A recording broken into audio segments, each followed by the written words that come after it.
The opinions and views expressed in the following video are for entertainment purposes only. They do not reflect the views of Twin Galaxies, Persistent Productions, or any of its affiliates. This is Twin Galaxies! Here's your contestants from Westland, Michigan, Mike Janae. From Farmington Hills, Michigan, Josh Houselander. From Redford, Michigan, Michael Soroka. And our returning champion with a grand total of 1,995,000 points from Livonia, Michigan, Nick Houselander. I'll take Channel F for 100, Josh. Welcome to the Twin Galaxies Show, episode 21. I am Michael Soroka, along with Nick Houselander, Josh Houselander, and Mike Janae. We got a lot in store for you this episode. We got an interview with Keith Apicary, the classic gaming whiz, which you may have seen on GameTrailers.com. Sega. What, that's what I said. I know, you're right. You're right. Talk about E3 a little bit. E3's happened since our last podcast. That thing out in LA? And yeah, we got high scores to get to, but we get to talk about me and Nick's favorite video game character of all time, the new game Duke Nukem Forever. So, hell yeah. Let's get to the high scores. For the arcade, Bosconian, 481,190 points. That's on the Twin Galaxies tournament settings. That's by Steve Wagner from New Brunswick, New Jersey. And also for the arcade, we got Wild Western by Chris Mansfield from Seattle, Washington. Looks like he maxed this one out at 999,900 points. Awesome. Very cool. Wild Western, I get it. Like oh, you do? Wild West? Yeah, explain it to me after the show. Okay, I will. Okay. I still am a little hazy on the details, but I think I got the gist. Nintendo Wii Super Smash Bros. Brawl, multi-man brawl, 15-minute brawl. That's a lot of brawls. 15 minutes of brawling. That's a lot of fighting. Brawls of Steve. Coming up. 206 kills by Andrew Fuhrer of Wauwatosa, Wisconsin. He's making a name for what? That dude's going to have to move, because I'm sick of saying the name of that town. I know, man. I know. He is... he's kind of... He gets a record almost every month here, you know? He's like the master of world records, would you not say? I think he's the Fuhrer of world records. Wow. We took the scenic route. Yeah, we did. We did. For the Sega Dreamcast, Dr. Driller arcade mode level 2,500. What is that? 2,500 feet challenge. 336,385 points by Meg Hurley of West Allis, Wisconsin. 2 Wisconsin records. Nice. That's crazy. And for the record, Dr. Driller, not a real doctor. Don't go there. No, Dr. Driller is Snoop Dogg's dentist, right? Oh, is he? Yeah. Yeah. Okay. Word. That makes so much more sense.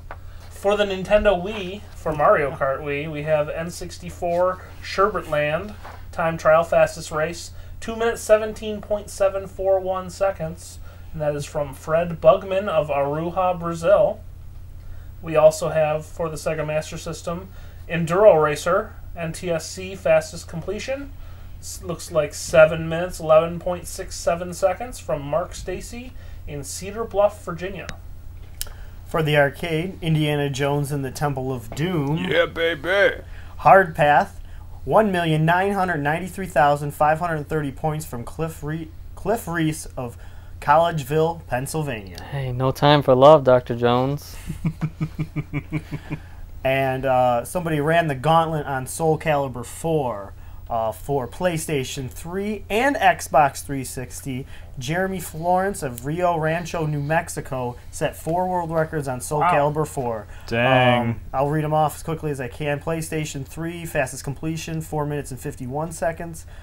PlayStation 3 for points, 404,620. For the Xbox 360, fastest completion, 3 minutes and 45 seconds, and points on arcade mode for the Xbox 360, 577,520. Wow. Now, interesting note about this is he has been proven already to be the best Soul Calibur player head-to-head as well. Really? As in 2008, Namco had a competition Yeah, 2008. Yeah, where they faced off on G4's X Play. Okay. And he won on. He wasn't live television, but he won the Namco Live enough. Tournament. It was a tournament. It was all head to head.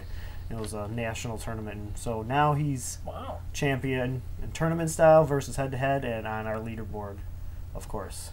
And probably impressive. That's nice. Do you think like the people who play SoCal, or they call it like SoCal, like that's the name they call it? SoCal. You want to play some SoCal? In SoCal? Go to SoCal. They probably just say SC4, maybe. Maybe. That'd be cool. Play some SoCal. Come on. I don't know. That's what I would call it. What do you think Duke Nukem would call it? Oh man, I don't know. It's a good question. A piece of shit. Well, that's what many people thought of Duke Nukem. I didn't think it was I thought it was awesome. I did. I played it for a couple hours the other night. I thought it was great. I laughed my butt off. And honestly, I played in his penthouse suite and the lunchroom for over an hour and had a friggin' blast doing it. I made so much microwavable popcorn. It's great. Well, a lot of interactive. There's a ton of interactive. Like in the old game, there was little things that would happen. We push specific, the hair dryer, obviously the toilet, the mirror. My favorite, still the admiring yourself. Damn, I'm good. I love that. It's so funny. Now Mike's over there like, oh god, what did Mike think of Duke Nukem Forever? Okay. I'm glad the game came out finally, because now it's out there and people can play it and it's a real thing. It's not just something everyone talks about and jokes about. But yeah, it's pretty terrible. Like it would have been good if it had been released before Halo 1, like it was supposed to be. But games have moved on. Yeah, but this is my thing and I will say, I don't like Halo. I don't like games like that. I think those games are crappy. They take way too much time to learn how to play, and there's way too much crap in those games.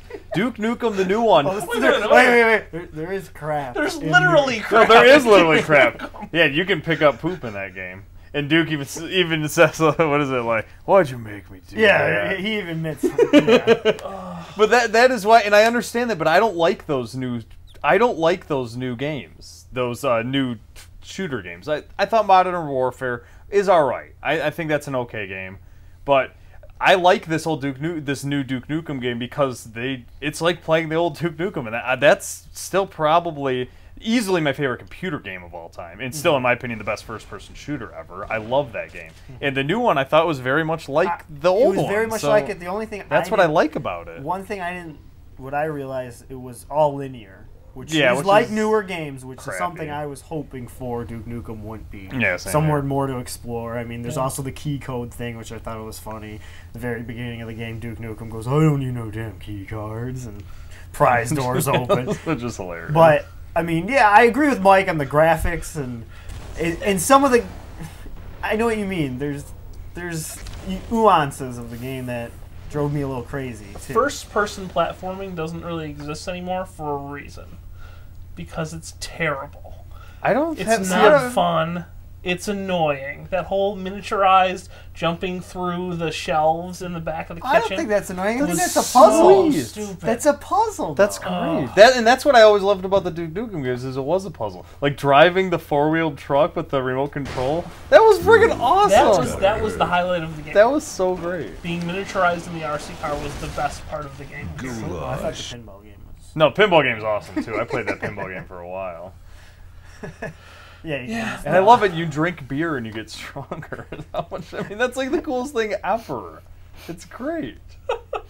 It's awesome. I mean, that's just great.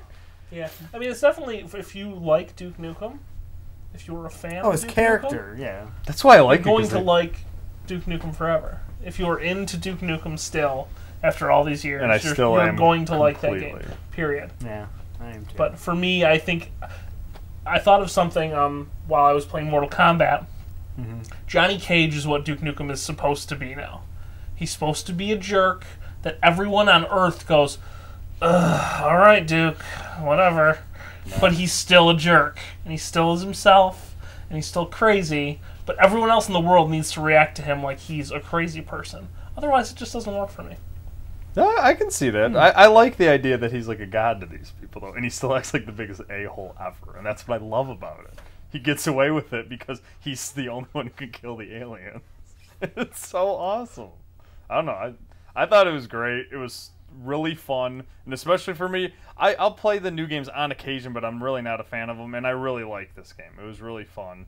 It had the same stupid part, and I just bought an old laptop from the 90s and put Windows 98 on it just so I could play old Duke Nukem on it. That is the sole purpose of me buying this laptop. That's how much I love Duke Nukem. I love that game, and I thought the new one was a very good sequel to it. Now, obviously sales were good enough for 2K or Gearbox, I believe, there's going to be more. Oh yeah, there's going to be more Duke Nukem games. I don't think it's what they're saying. I don't think that's based on sales. I think that's based on they are pot committed because they spent a lot of money on the Duke license because it didn't sell well at all. I think it made like $60,000 on release. Oh, they already sold 600,000 copies. Yeah. As Combined. of when? Well, it's worldwide. Wednesday. Right, worldwide. Okay, yeah. The release was not strong at all. Yeah, because no, it was on top for the first week. But yeah, I mean, I know what you mean. There's nothing else coming out either. Yeah, no, it's a good time to release a game. Absolutely. Summer's usually. But in the scale of video games, 600,000 copies. Oh no! Is not, I know that. Oh yeah. But most franchises would get canceled if they released a title that sold that poorly. Oh, that's why I brought it up, because I was excited. For all those Duke Nukem fans who are still out there, there might be, if you're disappointed, maybe they'll... Yeah, I really hope that they make another one, because I know that studio does good work. Yeah, Gearbox. If they come out with another Duke Nukem game, it will actually be good, I'm pretty sure. In Mike's opinion. Yeah. And we thought it was awesome. The next one, if they make it more like new games, will be a piece of garbage. So, buy this one, don't buy the next one. I'm just kidding. Buy Duke Nukem. Everything you can find. Even the old Duke 1 from like 1990. You can still buy it for $5.95. Yeah, you can. 3D Realms. It's pretty awesome. Yeah. It's very cool. I thought Duke Nukem was a flaming turd from day one. No, you hated it back then. So. Always hated that game. Yeah, because you said you couldn't handle the jumping portion of it. If the dude quotes movies wrong constantly. That's what's so funny about it. That's my number one pet peeve is people who do movie quotes incorrectly. But he's doing it on purpose. Just never liked the game. I just don't think it's fun. Never liked Duke Nukem. No, I know you didn't. I was always mind boggled. Well, speaking of Duke Nukem, we're gonna have a trivia question. We're bringing it back for this month. Yes. It'll be gone next month, so that's why you got to tune in every month, because you never know what's going to happen on the Twin Galaxies Is it the quest? Yeah, it's the quest for the truth? The Duke Nukem Trivia Quest. Come get some. That's the name of the next game. Yes. For the series Duke Nukem, obviously, there's Duke Nukem 1, Duke Nukem 2, and Duke Nukem 3D, which is a PC game that got popular, but there's obviously the two side-scrolling games that came before it. Obviously, in development, it was never always called Duke Nukem. It was always called something else. So what is the original name that Duke Nukem was supposed to be released as? Send us your answer at podcast@tgi-mail.org, and the first person who emails us will win a copy of Our Day with Walter Day. If you already purchase it, you can give it to a friend. Or, I don't know, your local video rental store. I don't know. Do they still have those? If you've watched the commercials, it has millions of uses. So that's true. Yes, just keep the extra copy and use it for whatever. Which, by the way, or leave this one mint in package, so then it can be worth a fortune in a few years. Yeah, because there's only a limited supply. It's going to go into the Twin Galaxies vault. Yep. The vault. Take your mint in package DVD, bring it down to Ottumwa, Iowa, have it signed by Walter Day. Yeah. And then sell it for upwards of 7 figures. Wow. Man, why aren't we doing this? Or something. Or you can buy the DVD for $14.95 as you drop the price, and you can before they all go into the vault. Yeah, before they go in the vault. So get your copy today. Here with the famous Keith Apicary. How you doing, Keith? I'm good. How are you? Thanks for having me in your home here with all these great arcade machines. Oh, no problem. Thank you for coming and looking at them. I appreciate it. It's nice to have them be seen and on display for someone. I know. I can't wait to play with them here in a little bit. Yeah. It looks like you got an empty space in here. I do. I think you've people at FunSpot are very grateful for you donated an arcade machine to them? I did. I gave them my Neo Geo MVS 4-slot cabinet. Yeah, it was right there next to my single slot Neo Geo. And I figured, they needed it. They didn't have one, so I was like, I'll give you mine. You can have it. And they really like the video game. And Gary from ACAM, he's always been a fan. He's a really cool guy. So I was like, you can have it. Just take it. So now it's there on display, and they put a big picture up next to it. So it's pretty cool. Yeah. I thought I'd give it to him. So. Okay. I understand you do have the world record for the lowest score in Donkey Kong Jr. Are you planning on going for any other Twin Galaxies world records or anything like that? I think I would like to try to get some type of a record, but it's so hard to do because you gotta be really good at video games or really bad. And luckily for me, I'm just horrible at Donkey Kong Jr. I practiced on this one right here, and I try and go for the high score. That didn't happen. So.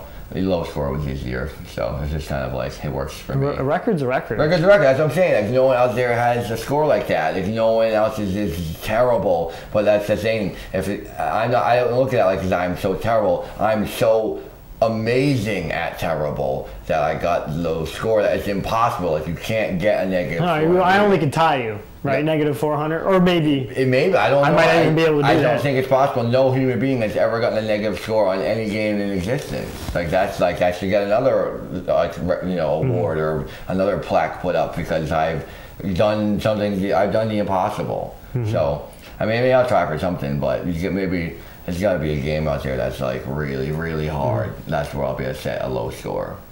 I'm personally thankful for you bringing your Neo Geo and giving it to FunSpot because now I have somewhere public where I'm going to go for a world record. I'm going to go for the Puzzle Bobble world record. Yeah, I'm getting pretty close. I still can't do it yet, but I want to do it public. I'm around 12 million. 12 million points? Yeah. God, I thought it stopped at I thought numbers stopped at 1 million. I didn't know they keep going. Did you know there's 12 a bit more? Yeah.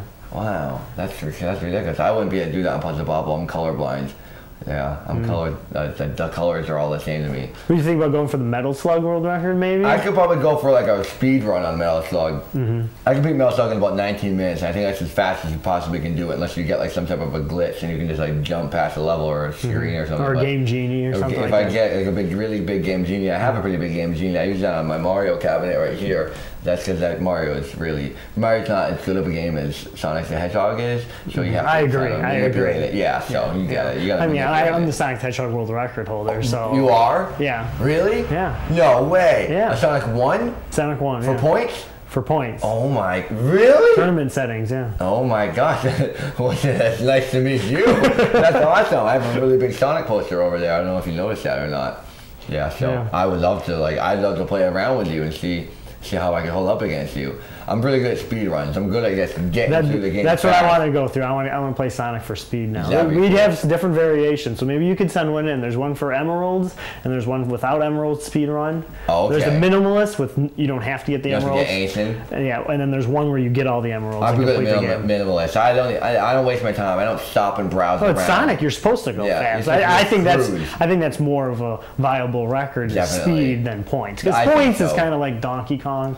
Nothing against the Donkey Kong, but you're point pushing, you're going down, you're jumping over barrels. Same with Sonic. When I do the Sonic, you're going back and you're milking things that are easy. But a speed run on Sonic, I think that shows some true skill. Definitely. That's how I play. That's how I play Donkey Kong. I'm not sightseeing. I'm not browsing around. I don't want to hang out. I'm just getting to the end. I'm getting the baby. And I'm getting out of there. Yeah, that's the way to play, I think.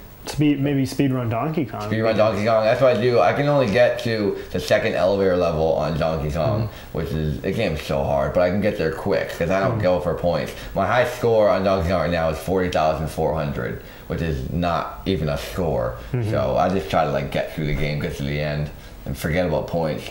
I don't care. Yeah, get to the end. Beat the boss. Yeah, beat the level. Boss, yep. See, that's why I like Galaga a lot too, because to get points, you have to beat the level, and you got to keep going. You have to keep going. It's not just an endless loop of nothing and just jumping and going. I like that. That's cool. I like games that have a definite ending. Let's talk about your documentary series you have. Talking Classics was in its second season now. Yeah, it's they're still going. These guys that do a documentary on me called Talking Classics, and I'm the main subject matter where I just talk about classics. And it's on the second season right now. They're gonna be wrapping up filming this summer, and there's gonna be a second DVD this fall for the show. So, and then the next season, I'm not sure what's going on with the next season. It might be switching to TV, the show, after the second season. So I'm waiting to find out from the guys that are running the whole thing. Cool. So, yeah, Very neat. I just show up and I just start talking and playing whenever they want me to. So I don't know. I don't know the details. I can't be bothered with that stuff. Yeah, you got to play some video I got games. games to play. Yeah. So you got a girlfriend too, right? No, I don't have a girlfriend. Oh, really? you Really? Do you know of one that would want to have me? There might be a lot of girls at E3 that they might like you. Yeah, I was gonna take this year off of E3, but I mean, you have to fly all the way to. I know. You have to fly all the way to Los Angeles. It's a pain in the neck, just to get arrested. Yeah. I go fly all the way there just to get arrested in the airport, right? Yeah, I don't even make it in sometimes, or on the way home I don't get. Oh, it's such a pain in the neck. Yeah, airports aren't good with me. I don't like going to airports. Maybe because they think you work for NASA and you're working on really probably like they think stuff, people think I'm. Well, I don't think they know that I'm a very educated person by looking at me. They know like I'm a very smart guy and I'm also very street legal. Like my body is like legally allowed on the streets. And most people who have bodies like this aren't allowed to go outside because they could do some damage. But me, I am a licensed body. I have a licensed body to smash and bash. Oh, so, cool. Yeah, so I go to the airport and security guys see me, they see my body, and they see my face and my mind, and they go, this guy's trouble, we can't compete with this guy. And then I'm very curious, I like to look around and see things and see where things lead to.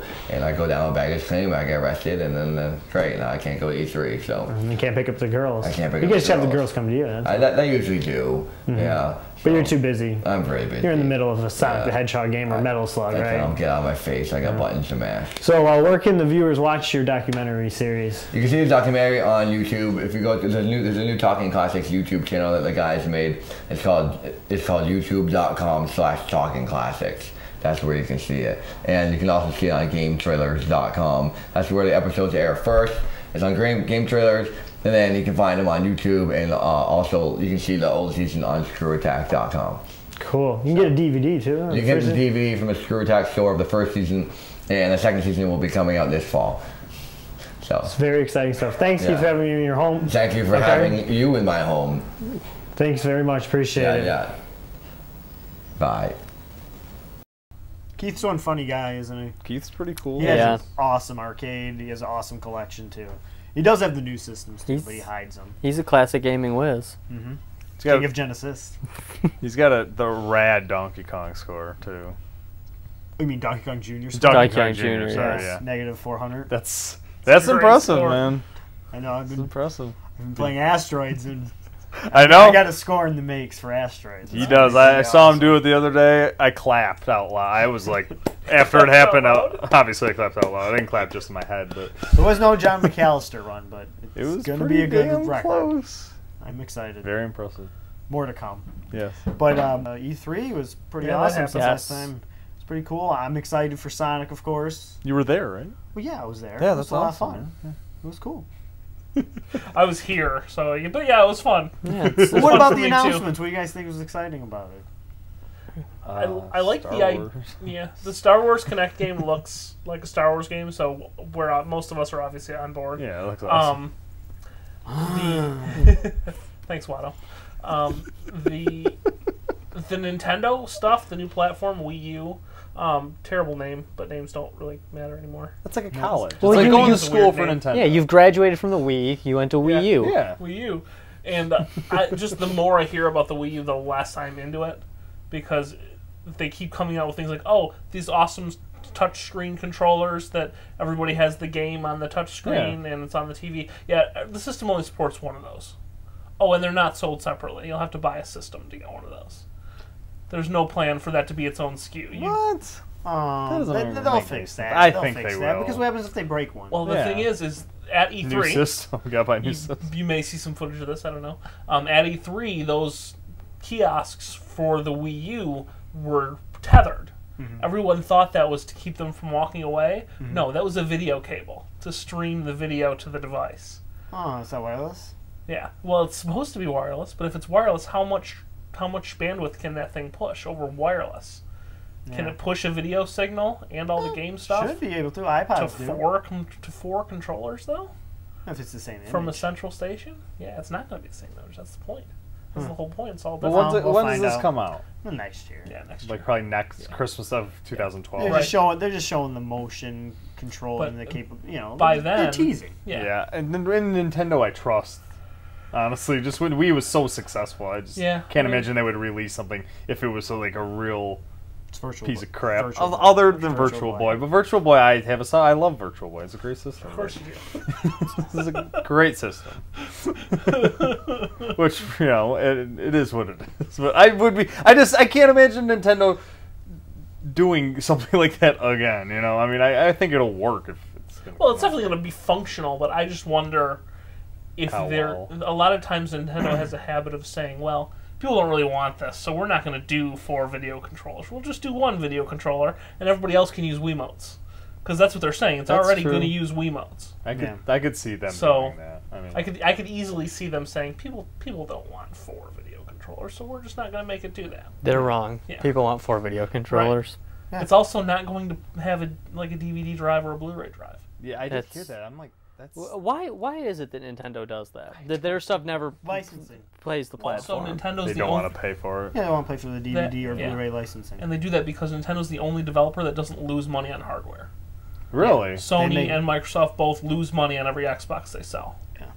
Yeah. They make it back in games. And theirs costs more money than Nintendo. The Wii, when it was brand new, was making money per console sale because the hardware wasn't advanced. Yeah, no, it's true. Cheaper to produce. Yeah. And they already said the Wii U's video card is last year's ATI high-end card, which is still better than the 360. Yeah. But by the time it comes out, it's going to be 3 years old. Yeah. When I was at E3, the Call of Duty or the Activision booth was it was a very cool thing to see. I mean, the games, they look incredible. I'm not a huge fan of the Call of Duty series. They're fun. They're great games. I'm not a huge fan, so I wasn't drawn to it, but I was drawn by their theater antics. You walk into this huge theater where there's nothing in the booth. It's just video screens around you and even up in the air around you over the entrance. And as the trailer starts, they lower the screens even more. You can still walk in and walk out. Yeah. But they had this great cinematic theater of experience I've never seen before. I mean, they have explosions. It's surround sound, but you'll hear a bomb or a missile shoot across over you, and you'll see the explosion on a different part of the game screen on one side, and then something happened. I mean, you're looking all around you watching this trailer. It was a 360-degree trailer, and that was so impressive. It's like they need to make a movie like that. Yeah. I mean, it was such an experience that I'm still not going to buy the game. But, I mean... Ultimately, it was a failure. But here we go, I'm talking about Activision. Right. And I'm not talking about the game. So, Yeah. I mean, it's just...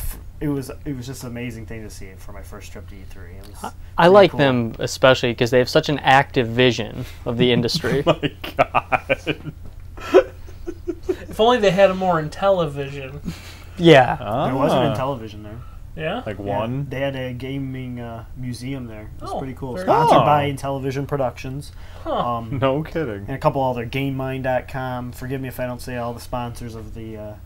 but they had brought a bunch of arcade games, all the old systems, an RCA Studio, Pong Machine. Wow. Channel F in prime working condition. Nick's favorite system of all time. It's a great second favorite next to the Virtual Boy. I mean, it was really cool. They had almost every console. Granted, they didn't have them all plugged in, but a lot of old computers, a lot of Pong machines. It was very neat. They had home cool. Pong.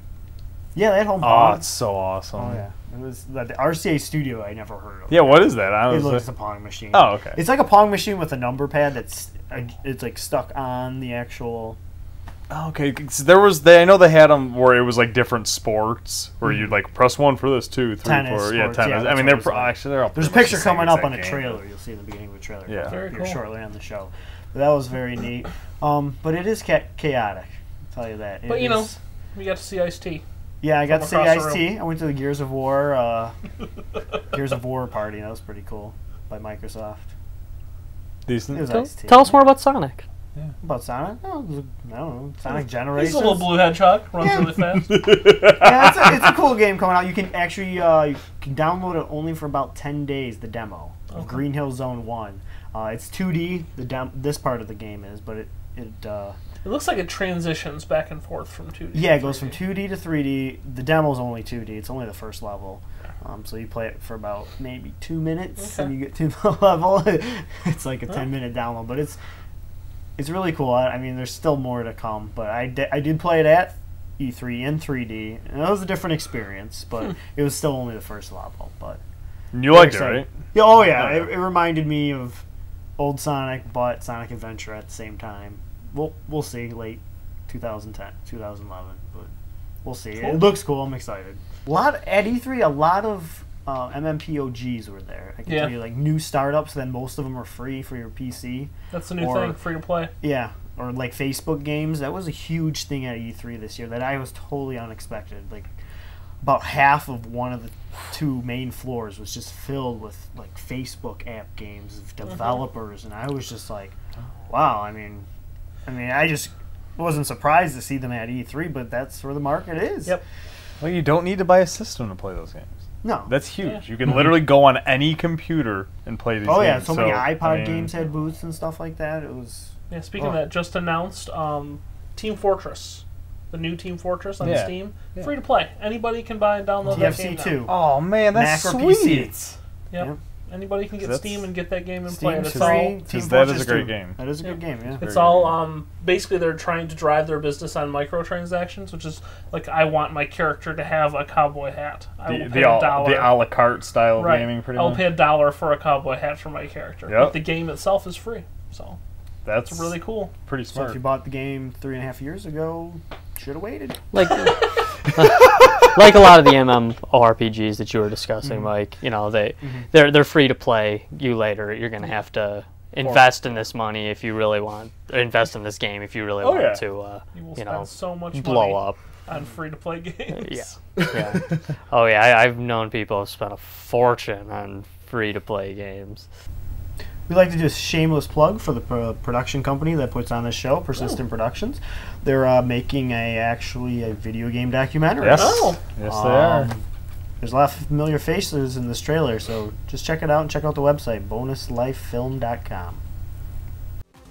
It's just that nostalgia factor is what a museum is for. You go in there to remember things or to learn about things from the past that you didn't get to experience. This, to me, is something that should have been done a long time ago. When video games first came out, they were making so much money. Nobody wanted to do anything except carry the quarters to the bank.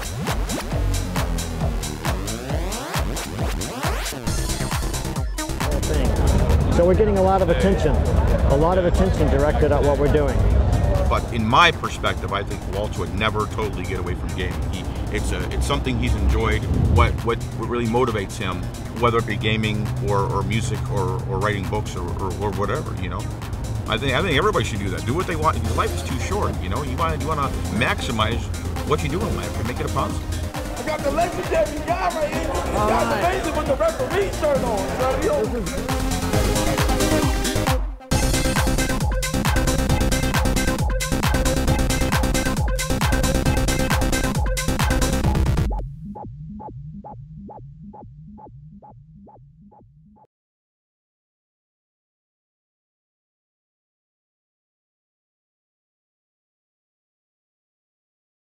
Like to do a little promoting here for a couple other websites. We want to definitely promote Get Well Gamers Foundation. Yes. It's a foundation that brings video games, entertainment to sick children in hospitals. Gives them something to do while they're trying to get over their ailments or sicknesses. I think it's very cool. Their website is www.get-well.gamers.org. It's on the screen. Make your donation today. You guys got anything else? Not a thing, sir. No, I think we're all right. You sure? Okay. Yeah, I don't know, man. The mind's blank. It feels like we're forgetting something. Yeah, it does. It feels it like does. we're really forgetting something. Yeah, I don't got nothing, man. I can't. Something Retroid. Yeah. Oh, Retroids. That's where we're broadcasted on. Retroids.com. It's a basically video game podcasting site. There's many other podcasts other than us. You can find out about Xbox, PlayStation 3, retro games. There's so many. You want more video game podcasts? Go to Retroids.com. Is that what that is? Yeah. You told us about that, and I went out and bought all this Preparation R. I'm sorry. Oh, yeah. Oh, I had a bunch of that you could have borrowed. Yeah, You can take it back as long as you haven't opened it. I'm not reimbursing that expense. You can take it. You got the receipt? No. He already that when used. he walked up the store. Right. He was planning on using that. I'm never gonna have to prove that I bought Preparation R. Are you kidding me? No, you don't. Yeah. No. It's not something you talk about. No. You keep that Keep to yourself. Sorry. One more thing we do have to announce. Obviously, the Big Bang in Ottumwa, the weekend of August, is canceled for this year's International Video Game Hall of Fame induction ceremony. But you can still go to Iowa. Don't cancel your hotel reservation. Don't do it at all because the Grassroots Gaming Expo is going to be on the same weekend, Friday, Saturday, and Sunday, August 5th through August 7th. And proceeds of this event will go to the International Video Game Hall of Fame and Museum Fund to build that museum that we need. yes, We need to build that museum, more importantly than anything. Yep. We gotta have these old consoles so my grandchildren can play Channel F. Channel Right.